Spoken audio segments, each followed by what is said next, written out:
Hello everyone, welcome to yet another day in this The Clown Decade, the decade where things are only going to get worse before they get better. Today it's another politics Joe, Vox Pop, not technically Extreme Britain. I'm quite surprised they didn't call it Extreme Britain, but the subject today is Christians and abortion. Personally, I do have the opinion that is generally more pro-life. Obviously, I come with the general Christian exceptions of if the mother is going to die, obviously we take the mother's life as priority over the child's. However, I don't like the bastardization of that rule where effectively now abortion is basically used as contraception. And generally, obviously, when the conversation goes straight to obviously the case of babies where the woman was forced to have intercourse, I am rather sympathetic and can accept that an abortion may be granted in situations like that, but they're very rare, and that does not give us reason to use this contraception, which is vastly the main reason why abortions end up happening. Anyway, with that out of the way, let's hear what Christians who would march in public have to say about abortion. I imagine they'll be a bit more radical than me. Some of the strongest pro-life supporters are women who've had abortions. I can actually see that being the case, to be fair. I've seen what women who have abortions feel actually about having an abortion firsthand. They do get emotional about it. I'm not in a I defend to the death my right to have an abortion again type emotional, though once they're past it, they do tend to still hold that position despite how it made them feel. What would you say about medical professionals who offer the service? They're murderers. I mean, surely Ava here understands that that is effectively equivalent to asking someone, what do you think of hitmen? I don't know, I was just hoping for a little bit more of interesting insights here, but I don't know why I expected that from Politics Joe. This is more of a hit piece than anything, as extremist Britons and their Vox Pops in general usually are. End of story. And they're child sacrificers. I mean, I never really thought of it as child sacrifice until Sargon brought it up in one of his videos on his channel, which you should go over and subscribe to him. He needs 1 million subscribers, and I kind of want him to reach that as well. And it's a point I've seen on Twitter as well in reference to inflatable, and I think there's even been statues of IUDs, which are copper contraceptive devices. And the point I've seen being made, which I have a lot of sympathy for and frankly think's true, is we are effectively the first society in history that is genuinely just anti-baby and in turn anti-family. I see it quite a lot as well in American reality TV shows where basically fathers are just completely removed from the whole act as well, and babies are just a thing for women and only when they want them. And I just find the dynamic absolutely crazy. If you have relations with someone, you need to have the right to effectively press Control Z, which again I believe that involves killing a baby. But then when you're single and struggling to keep a relationship going, whether it's the man's fault or your fault, doesn't really matter, but you haven't kept a relationship going, you deserve the right to have a baby by yourself. The dynamics are all just screwed up.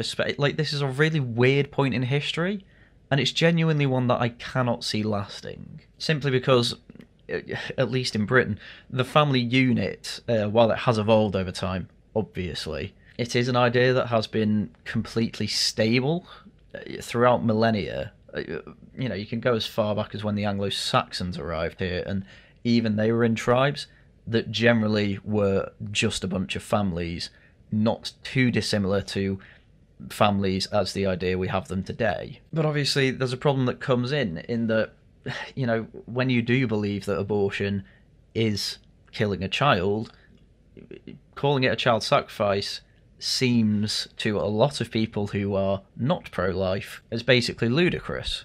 But frankly, taking it as a completely value-free analysis, I don't know why you wouldn't call it that. As Carl says in his video, which linked down in the description, abortions are really just human sacrifices on the altar of women's rights. women's rights is all that matters in this day and age, and everything else needs to be sacrificed at the whims of women. I mean, I would bring up the man versus bear thing in the woods, but I already have a video on that, so I don't see the need to bring it up here. Why are you here today? Because I believe that life begins at conception, no exception.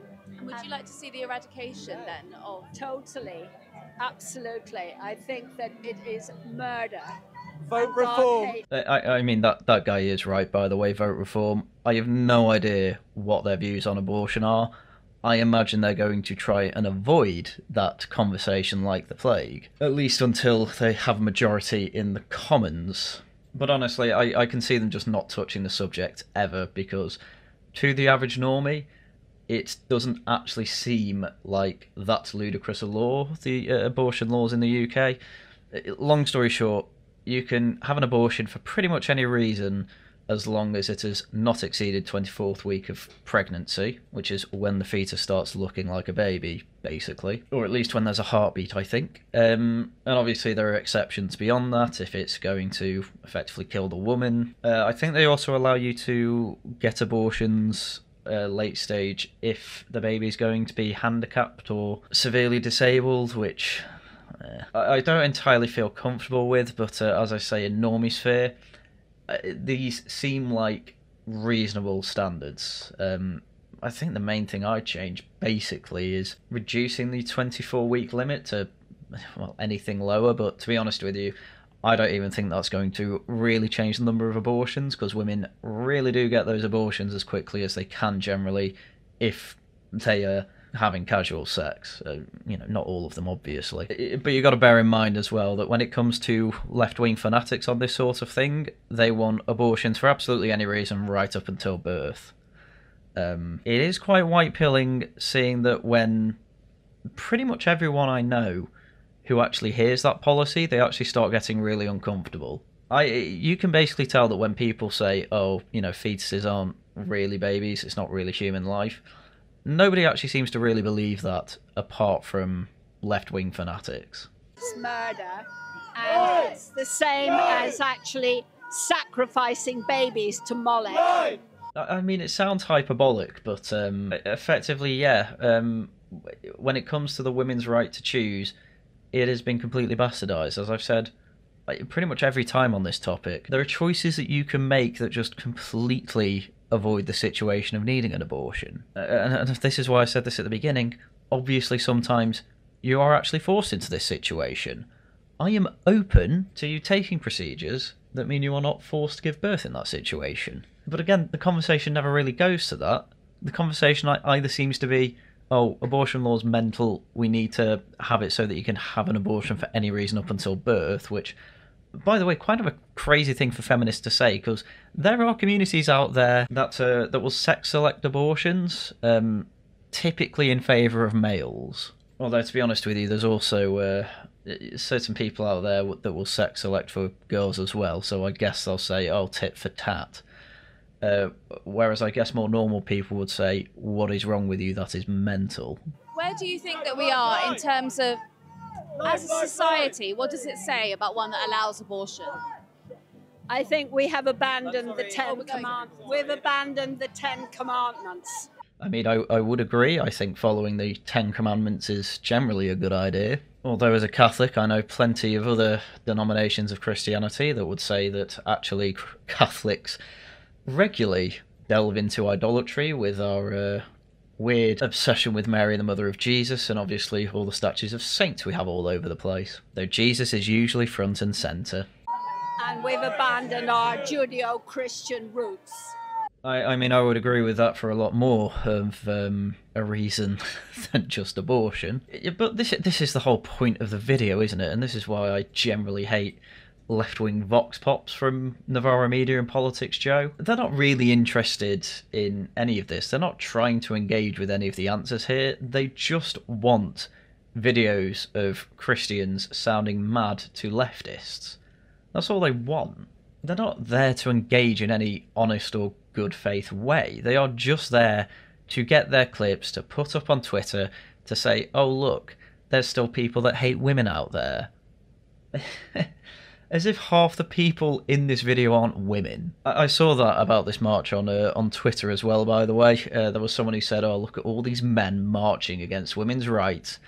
And in most of the pictures, half the people were women. We need to get back there? Yep, absolutely. And God wants them to repent. He loves them, but he wants them to repent, because every life costs and every life is created by God. Based woman, by the way, yeah, God will forgive you for having an abortion. God will forgive you for pretty much anything, to be honest with you. But the whole idea is that, yeah, you repent, you go and sin no more. And I suppose this is the point that they're trying to make. They will happily accept these women who get abortions, these doctors who perform abortions. They'll happily accept them back as brethren. Just so long as obviously they repent and don't do it anymore, they go and sin no more. It's, you know, quite Christ-like in that way. But most people won't care for this point. Most people will just hear, oh, they think that abortion's child sacrifice. Isn't that crazy? And in my opinion, no, not really. Do you think as a society in the UK we've lost our Christian values? Yes, I do. There's only a tiny remnant, but that is in the Bible. The end days before Jesus returns, it says there'll be an apostate church. And sadly that's happening, but there is a remnant like this who will stand up for biblical values. I mean, I'm not on this woman's level of, I think Jesus is returning imminently. Though even that I think's a little harsh reading into what she's saying. But I mean, it's simply true that certainly attendance of Christian churches down. That's obviously the case. That's been going down since the 50s. Part of the reason I'm going back to it. But people talk a lot about a Christian revival going on. I wasn't particularly convinced it was happening until I was in a pub in Shrewsbury a couple of weeks ago and talking to a couple of randomers. They basically saw the only way to stay sane as possibly going back to church. To which I obviously said, don't think about it, just do it. Don't shop around, just pick one, go to it. If you find it really bad, then switch to churches. But especially when I tell people my own age that I go to church regularly, they do look at me a bit weird. But having said that, there's then also a lot of people my age who are very, very devout. We're basically at a point where the atheist side that says don't bother going to church, it's a waste of an hour, is basically winning. But at the same time, people who are living through modernity are realising might be a bit of a correlation between not generally people not having religious ties and things getting a hell of a lot worse. How they can rationalise it, I don't think they can, but not everything in this world is rational. I'm here because I feel like this is a march of love to support girls and to the sacredness of sex, and also to say like there's another option and that not everything's kind of inevitable, and like I'm not like anti-abortion. I mean, I'm not being funny, but you are at an anti-abortion rally. But this is the problem I see with a lot of people when they go into Vox Pops. A lot of especially right-wingers just don't want to be honest. But a lot of the reason why is because, one, it's low status. Two, in more serious cases, yeah, you can actually lose your job over these sorts of things. Not that I think you'd necessarily lose it going to an anti-abortion rally, but, well, unless you work in an abortion clinic. But either way, yes, it's kind of a shame that anti-abortion things are always depicted as hating women, when most people who are pro-life are actually very empathetic to women who are thinking about getting an abortion, because a lot of them are mothers themselves. They understand how hard it is to have a baby and how life-changing it can be, and why you might not necessarily want to do that, but they are really trying to tell them that actually you're probably better off having the baby in like 90% of cases, probably more. But the left have done a very good job of actually painting it as an anti-women movement, when, you know, from what I can tell from these types of rallies, from the type of people who are pro-life, like half of them are women. It's just mental to say it's men choosing how women, what women do with their own bodies. It's just not true. It's a whole cohort of society, both men and women. And I get fed up with that talking point. At least Politics Joe are being honest, and like half the people they've interviewed are women here. At least they're not doing it, but you know, you'd probably still see them on a podcast trying to claim it. I'm just saying that women deserve better, like, you know, not treating women like an object, treating her like a human being, or same with men, not just, you know, because I think this gets strawmanned as like quite, you know, right-wing nutters kind of thing, but a lot of people here are just saying like there's another option, we want to help you and stuff. Yes, again, quite a Christian teaching of effectively don't treat a person of the opposite sex as a sex object, or the same sex, I guess, as well. They are people, they are a temple of God. You used to treat them as such, and effectively, yes, using them for sex and then having that body do what it does naturally after, you know, generally after sex, yeah, that is treating them as an object to then effectively be used for the same reason again, rather than how they should be treated, which is as an entire unit with agency who is capable of producing the miracle of a new life. You know, at the end of the day, that's what both our bodies are effectively made for, to live to a point where we can actually create offspring and then look after it so that they can continue the cycle. And as I say, we seem to have a worship of doing the opposite of that. You got Andrew Tate who's saying, you know, be this misogynistic guy, but then on the opposite side, it's like kind of woke soy boy, like, you know, cushions everywhere, like it's that. There's no middle ground of like, there's some good values there, there's some great things with liberalism, you know, women's rights, that's brilliant. You know, I suppose my issue with the middle ground is that I think things on the left have gone so far that I genuinely think the Overton window really needs to shift right at this point. I think some people's reaction to that is to overcorrect and go too far right. I honestly don't know many people that actually like Andrew Tate. That's probably showing my age there, but I think there is actually genuinely a reason a lot of young boys are reacting in that way, because, you know, information is free these days typically. Everyone can go to Wikipedia. Everyone can find out what the past was like.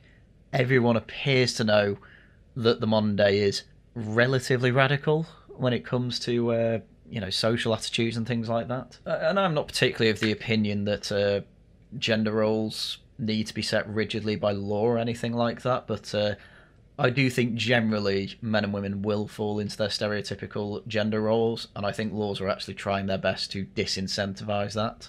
And I do think that's a bad thing.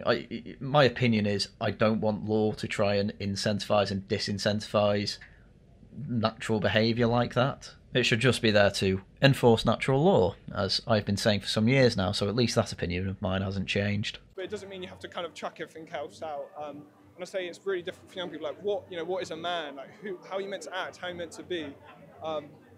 And I think it's like with Andrew Tate, it makes men think that being kind or kindness is a bad thing, and that's a very bad place, and that's where we're going to.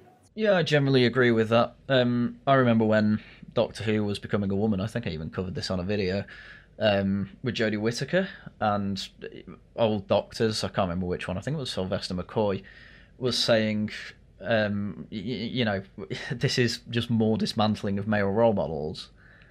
And generally that's being seen more and more today. I can't really name you good male role models in media that are generally seen today. I mean, Marvel isn't the worst for it, but even there, the heroes appear to be constantly denigrated to favour women because writers are hacks and they can't make good role models for women without effectively making them men and then having them kind of kick men while they're down. And I think this then informs the whole man versus bear in the woods situation, which, you know, in the video I went through of that, there was a woman saying, oh, I will choose the bear every time. I go out, I, you know, generally avoid men and just want to be left alone, and I know bears won't hurt me. Oh, usually because I have these podcasts on quite loud and they don't like the noise of humans. And to which I made the point, yeah, but humans like the voice of humans and will go and investigate voices like that generally to see what's going on. So you're actually, revealed preference, you're actually choosing the man over the bear. And people notice this, and it just makes them think that women hate them. And a lot of young men are kind of going, why do you hate me though? What have I done? And then Andrew Tate comes along and says, I don't hate you. That's basically all Andrew Tate says. And yeah, he gives out bad advice. But what are young boys and men supposed to do? They don't have any other alternative. They are told by pretty much every other media that they're hated. And then it's no wonder that they don't want to date, because they feel practically worthless. Yeah, it's the culture of culture, you know, like what to be looked upon as good, because for a lot of men now kindness is a weakness, or you know, being with one woman's a bad thing, or like I just think, yeah, we need more love. Yeah, I generally agree with the guy. Monogamy does seem to be the type of thing, especially obviously with left-wing radicals, that is effectively frowned upon. Oh, it's just patriarchy. You know, especially, I remember going to church with my mum recently, actually, and one of the readings was about, you know, it starts off with, wives, you should submit to your husbands.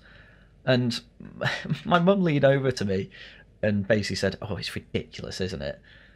But actually, you listen to the whole passage, and it effectively says, oh, men, you need to crucify yourselves for your wives. And it happens a lot. People will just cite one, not even verse, a segment of a verse of the Bible, say, look, it's misogynistic, and not realise that actually, nah, men probably have the worst part of the stick there. I think it's worse to be crucified than submit to someone else. Because submit does not mean be a slave. And the men are basically being told, sacrifice your entire life to make the woman better.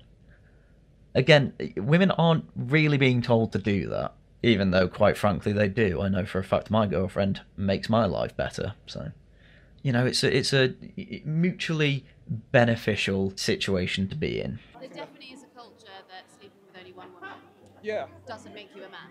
Yeah, for sure. And it really annoys me when I see traditional people who preach the whole thing, and then they want, you know, women to not sleep with anyone, but as a man, they'll sleep with anyone. I can't stand that. I'm going to be honest with you. They are actually two different sets of people. I don't know too many men that are hardcore, never have casual sex, who then generally go out and have casual sex. You know, the Andrew Tate type, he's not really saying be monogamous, and he is a serial womanizer. Same with other people online. I know people on the right who are effectively anti-monogamous and do just go around having casual sex quite a lot. They are not the same type of people who are Christian saying, yeah, women shouldn't be having casual sex either. Again, these are not the same people that I can see. I mean, I'm not saying there aren't hypocrites. There are definitely people like that, but I'd say to generalise that this actually is a thing that happens, I just don't see it. And obviously, if it does happen, it's bad. And this is just very wholesome, and I'm just very passionate about this. And I'm not a crazy, because I know there's a lot of crazies in America. You know, I don't know, Marjorie Taylor Greene or whatever with abortion. I'm just saying, like I wouldn't shame or attack a woman ever for abortion, because I can't picture the trauma there, or what position she's in. This, by the way, is also the general view held by your anti-abortion activists, if you want to call them that, your pro-lifer. In a way, they're trying to shame them. I don't think it's entirely fair to say they don't shame them, but it's not the intention, I would say. These type of activists are outside abortion clinics. I mean, in America, it's probably different. I'm talking specifically about Britain. They're effectively saying, as this guy's saying, no, there's another choice.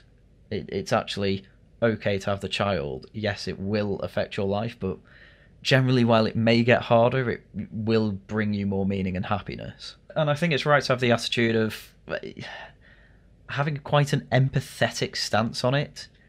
If you come from an understanding point of view, you're probably going to have a better time talking to them about how hard it actually is and why getting the abortion might actually be worse in the long run. Whether they ignore that advice or not is obviously up to them, but really you can't do any more than that. But that is generally what pro-life work is, helping these women with the alternative. I mean, I see all the time, like, oh, they're pro-life up until birth, and then they say, oh, why are you having kids if you can't afford it? Which is a different argument entirely, and one that I generally just ignore, because there are direct benefits from the government that help you have a child. The problem is when people take those benefits and then don't spend them effectively for their child. That's when people have an issue. But generally people, even myself included, aren't generally against the state helping people with kids when they need it. It's when people abuse it that they have the issue. But I know that I just want to help, you know. It's about empowering women. Yeah. To see that there's a choice. I mean, the guy says, yeah, sure there is a choice. I would say it's more encouraging them not to make what is generally seen as a mistake, even by women who get them. And typically what you'll hear is a cited 2020 study that says 95% of women who have abortions don't regret it. What is never mentioned in this study is that actually 2/3 of the women approached at the abortion clinic refused to even be interviewed, so that's 2/3 that we don't even know the answer to, who I wouldn't be surprised most of them probably regret getting the abortion, hence they don't want to talk about it. And then half of those who even agreed to it actually dropped out of the study. Again, I can't imagine that was because they didn't regret it. Refusers and dropouts are known to have more post-abortion problems. Basically, what this study suffered from was survivor bias, and I suppose this is the big problem. The people who are most vocal about abortion being right either haven't had the abortion or they're in this small vocal minority, which, if we're to believe this study, is about 95% of a sixth of that cohort, of that particular cohort. And it is almost seen to be frowned upon by leftists if you do regret your abortion, because basically, yeah, it does give pro-lifers ammunition. Which I think is a horrible thing to do and quite, you know, the opposite of empathetic. Which, as I keep hearing these leftists, that they're all about the empathy, they're all about the emotional intelligence. So yeah, this guy is not talking necessarily about actually this is about pro-choice. I think he would like to say, I don't think abortion should be a thing, but I think he also realises that he's being interviewed by quite a left-wing outlet. And the big misconception of all this is that it's somehow anti-women, when the original feminists were pro-life. The core of feminism was pro-life because they said it was the biggest exploitation of women. But now it's kind of inverted, I believe. And now it's like viewed as an empowerment thing. And it's sad that we've kind of got to that stage where like women capitalising off being sexualised has become like a more empowerment thing. And there is a disconnect in feminism, because there'll be a lot of feminists here but who completely disagree with the feminism we see today. Yeah, there were feminists in the 19th century, and I think even in the 60s, 70s, there were second-wave feminists who were anti-abortion. And effectively, yeah, it was seen as a kind of anti-motherhood movement. They very much argued against the idea of women being a failure and not being able to fully live their life if they become mothers, because they understood that, yeah, women are generally put in the motherhood role in life, and actually capitalising on that is actually a very good thing for not only the women themselves but society in general. And also women's health was pushed as a reason for it as well, which again is something that I'm somewhat convinced by. I have seen how some women have reacted to having their abortion and waiting a few weeks.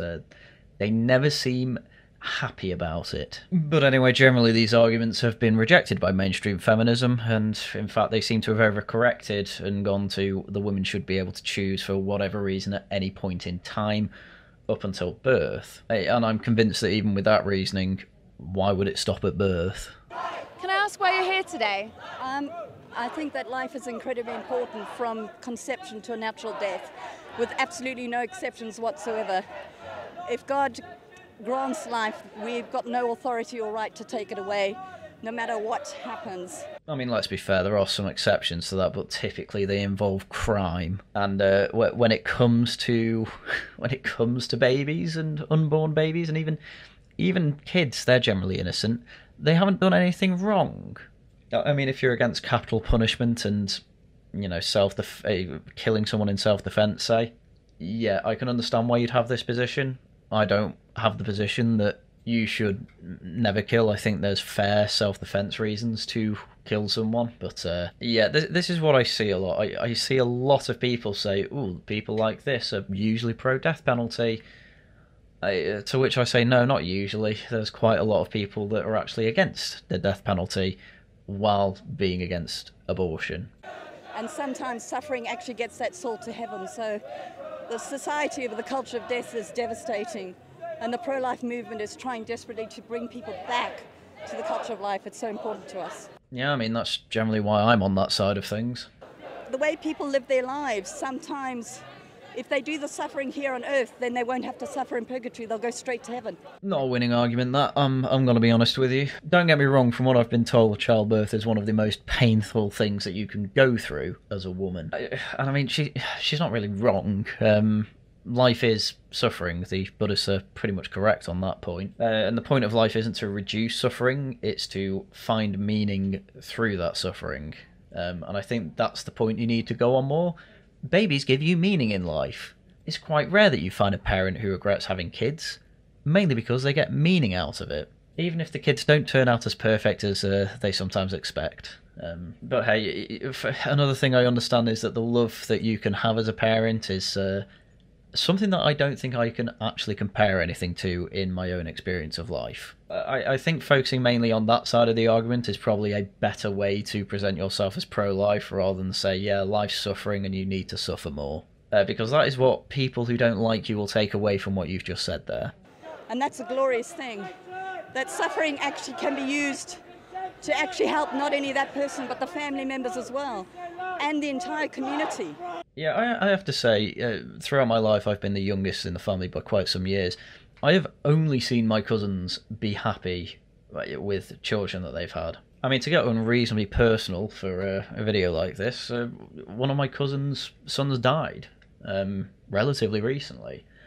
I have never, ever seen so many people come out in support for my family like that.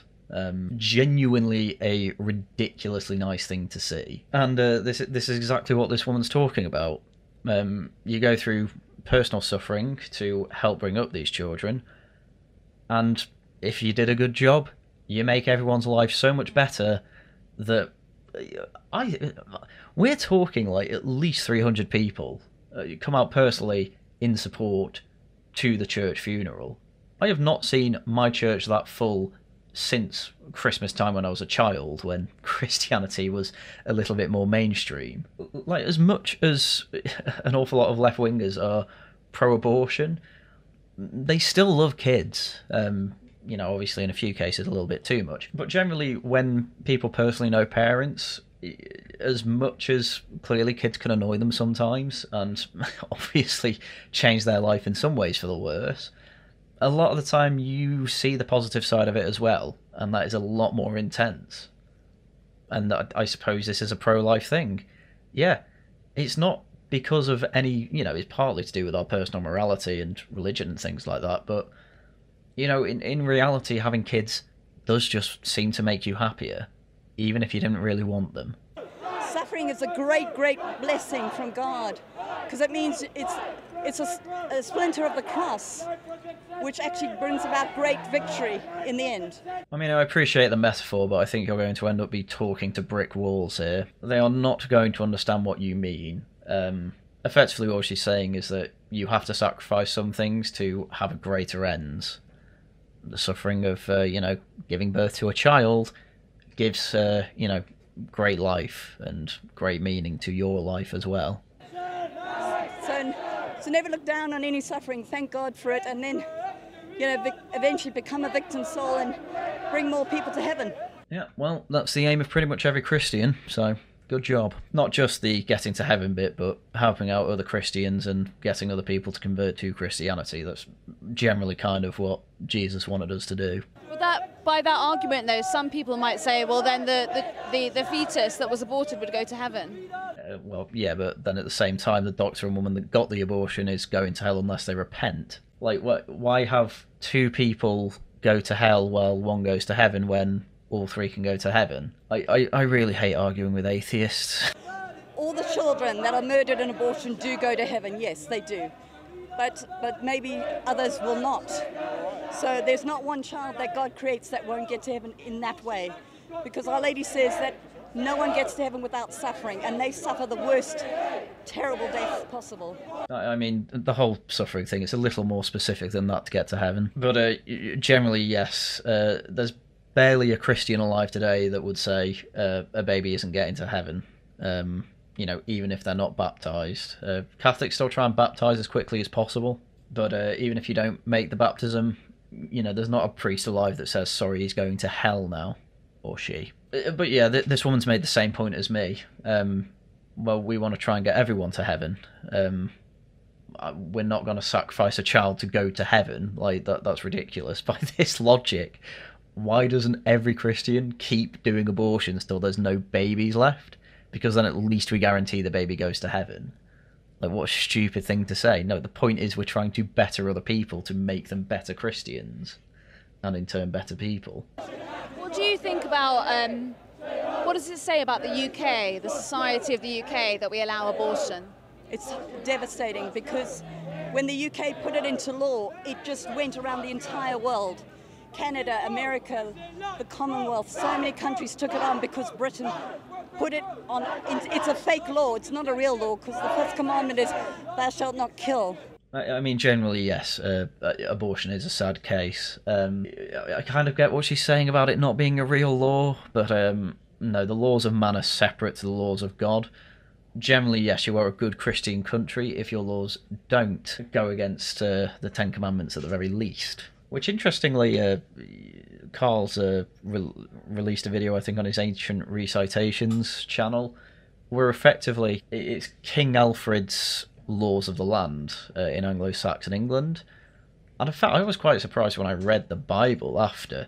Effectively, it is just word for word what's in Exodus, like the laws of God. I mean, Old Testament law, I mean, calling them Judeo-Christian values, I think is actually relatively accurate. I know a lot of people don't like it because Judaism and Christianity are two separate things, but I think if you're basing pretty much all of your laws off the Old Testament, I mean, you know, that is the Jewish Torah as well.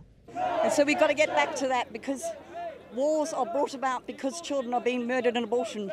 Mother Teresa said that, you know, how can you bring about peace when mothers are murdering their children and fathers are murdering their children? I personally think that's a good point by Mother Teresa, yes. So we have to stop that. And it's not just the children. It's the elderly, the sick, the despairing, the depressed. They're also being killed. Yeah, especially in Canada. I'm pretty sure there was a story actually in the Netherlands as well where some 20-something-year-old euthanized herself because she suffered from chronic fatigue. It was kind of there where I thought, how do even normal people, how do normies think that's okay? And I don't think they do, I just don't think they're aware of it. So the culture of death is not just children, it's across the board. Even children in this gender nonsense, when they get mutilated, you're killing them physically. I mean, it's a bit hyperbolic, but yes, you are going through treatment that is irreversible. I suppose you could say that is akin to killing their physical form, but yeah, I'd say this is a problem I have generally with pro-lifers. They do get quite hyperbolic. And as I've said about especially the right wing quite a lot, we do not have the privilege of getting away with being hyperbolic, which is a damn shame because I love being hyperbolic. Are you worried about the availability of abortion in the UK? No, it's very concerning now because it's becoming so extreme. I mean, the law's practically not changed since 1967. However, if she is meaning that a few of our MPs, especially the feminist ones, most of them, are saying we need abortion till birth for whatever reason, yeah, that is obviously extreme. Normies think that's extreme, for God's sake. Whereas once upon a time they said, oh, in dire circumstances, now it seems to be pushing through for any reason.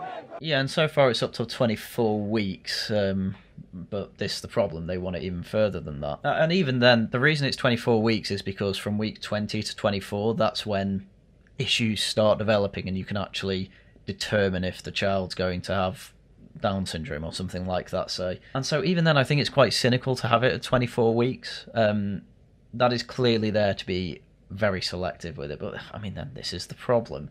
I've seen how disabled children can change your life more so than having a non-disabled child. Again, I can have sympathy and empathy with it. I don't think it's worth killing them. I mean, suppose the mother just has a nervous breakdown, like hormonal or whatever, and she says, I can't have this baby. They're so ready to just say, okay, we'll deal with it. Yeah, I think this is definitely pro-lifers' main concern with all this, just how flippant you can be with killing a baby. It doesn't even need to be like nervous breakdown. I mean, I think I've bring it up before whenever this issue comes up, but I remember on the way to Lords of all things, there were some girls my age reading Caitlin Moran, the Times feminist, I guess you can call her, book on, I think it was How to Be a Woman. They got very uncomfortable with how flippant she was about aborting her third child because she just didn't want one. Again, normies really don't like how flippant it is, but normies generally just don't think about this issue because it's so uncomfortable. And then that's why people like this are the only ones out protesting it, because, I mean, of course it's going to be Christians. They think it's murder. They are trying to save souls here. That is the whole point. And you'll notice that absolutely none of them are even remotely saying anything close to... Even that you can insinuate is, I want to control women. It's all from a purely empathetic and we are here to save you mentality. I think it's pretty bad when the dishonesty that comes around that you're just trying to control women's choices. I mean, well, let's just get into the next clip. It's covered in there. We believe in a sense, my body, my choice. The problem is there are two bodies. There's a body inside the body, and that body gets a choice too. Yeah, I'm not going to lie. I think there's going to be very few babies out there who, if I think they had the capacity, would say, yeah, I wish I was aborted. You know, babies seem awfully happy an awful lot of the time. Evidence, literally every child in my family. But I mean, the choice isn't there, just there as well. The choice obviously comes from either partaking in casual sex or, even worse, taking part in casual sex without any sort of contraception. Like, I understand no contraception's 100% effective. You can take multiple and have it not fail. This is the problem. A lot of people, and Peter Hitchens talks about this all the time, basically don't even bother with the precautions because they know that they can just get an abortion. It is just another way of contraception, and it's one that's actually guaranteed. It's not good. And so we're not marching against abortion, we're marching for life. Kind of an interesting tactic from the Christians here. I don't buy you're not marching against abortion, by the way. And if I don't buy it, leftists are definitely not going to buy it. But I suppose it's part of the strategy to make it clear that they are empathetic toward women in the situation they're in, which, again, that's pretty much what all pro-lifers do. But I think they're overcompensating here. And that applies to abortion, infanticide, euthanasia, mercy killing, all of it. Yeah, seems absolutely perfectly reasonable to me. So would you say that life was currently under threat in the United Kingdom? Would I say exactly that? In a sense, yes. The ability to choose life is definitely under threat. I mean, I frankly would have told her to rephrase the question. Is the right to life under threat in the UK? Well, no, people can live, but that's not the point, is it? Do we have an epidemic of thousands of, hundreds of thousands, to be honest with you, of babies being aborted? Yeah, that is happening, and that's a terrible thing. Like, that's kind of the only point. It's saying, is there a threat to life? It's like, well, I think you've said that hoping that will take the most ridiculous meaning from it, and hoping that you'll get a soundbite that makes them sound mad and makes them sound, oh, well, clearly they don't think the issue's as bad as they think. Or if they do say yes, it's, oh, look, they're crazy. It's a complete gotcha question. It's not even clever. Like, you can see right through it, but people in these vox pops are just way too polite to say, you're being dishonest. The idea of people being able to choose to end their own life and being assisted by doctors. The problem is it only takes one bad day to say, I'm going to end it, and you don't get to think it over again. It's done.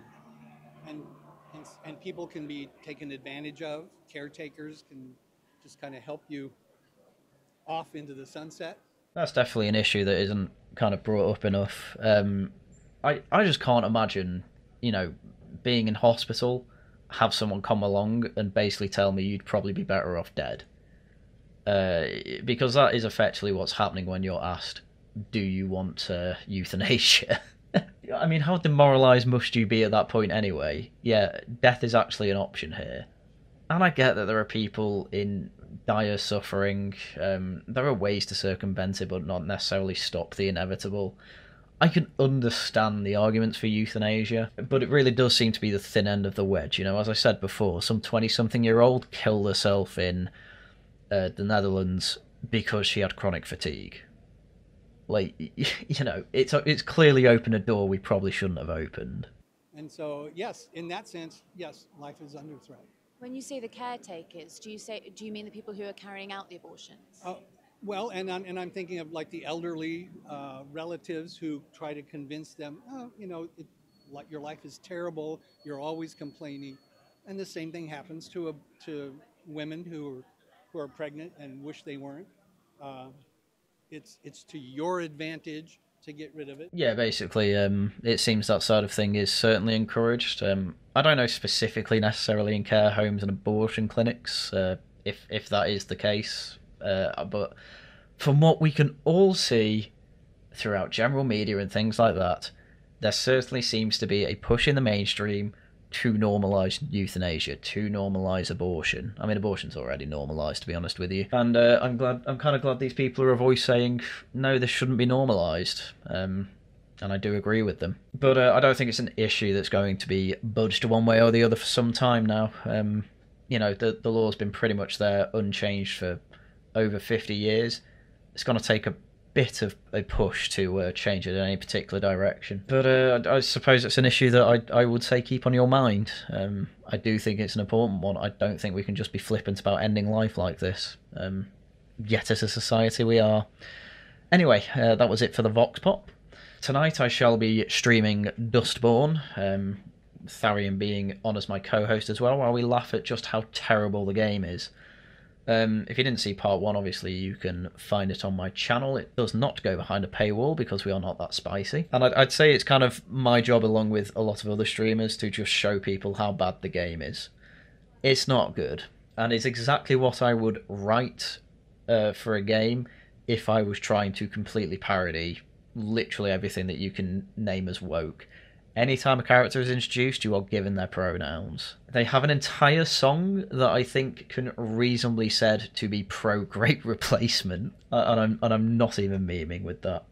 Anyway, that's for tonight. Laughing at the Guardian returns on Saturday. No doubt there'll be plenty to talk about on that stream with the craziness going on. Next week, I am afraid I am away, so I am planning to basically release a bumper video that is effectively taken from the Worcester Club, but I think it's the best work we've done over on the Worcester Club, so look forward to that being released probably midweek sometime next week. I will try and make up for the lack of other content at the weekend, possibly, if I get time. Otherwise, in 2 weeks, normal service resumes. Tosh Talks will return. Obviously, we will have Dustborn as well, assuming Regional Variations is not back, but as I say, little bit of a content drought next week, but, you know, everyone needs their holidays. And with that, that is everything I had for you for today. So, once again, thank you very much for watching, and until next time, goodbye.